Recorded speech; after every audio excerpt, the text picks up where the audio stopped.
വേദിയൊന്നിൽ മോഹിനിയാട്ടം. മത്സരാർത്ഥി chess number 103.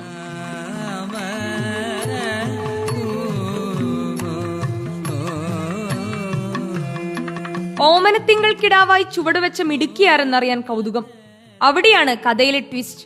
ആള് മിടുക്കിയല്ല, മിടുക്കനാണ്. തിരുവനന്തപുരം കാരുണ്യ special സ്കൂളിലെ വിദ്യാർത്ഥി അജീഷ്.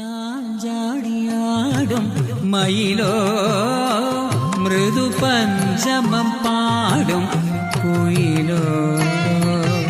കളിച്ചിറങ്ങിയപ്പോൾ ഒരുപാട് പേര് പറഞ്ഞായിരുന്നു മോള് നന്നായിട്ട് കളിച്ചെന്ന്. അപ്പോൾ പിന്നെയാണ് അവരെല്ലാവരും അറിയുന്നത് മോനാണെന്നുള്ള. എല്ലാവരും മോളെന്ന് വിചാരിച്ചിട്ട് അന്ന് മോളുടെ ഒരു ഫോട്ടോ എടുത്തോട്ടെ എന്നൊക്കെ ചോദിക്കും. അപ്പോൾ മോളല്ല മോനാണെന്ന് ഞങ്ങൾ തന്നെ പറഞ്ഞ് മനസ്സിലാക്കി കൊടുക്കും. മോഹിനിയായെത്തിയ ആൺകുട്ടി, നർത്തകനാവാൻ മോഹം. ചിലങ്ക കെട്ടിയാൽ പിന്നെ പരകായ പ്രവേശം. കളിക്കാൻ ഇഷ്ടമാണ്, പക്ഷെ അങ്ങനെ വലിയ പിടുത്തമൊന്നുമില്ല കളിക്കാൻ. ഫോണിൽ കണ്ടിട്ടൊക്കെ യൂട്യൂബിലൊന്ന് പഠിക്കുകയാണ് കൂടുതൽ.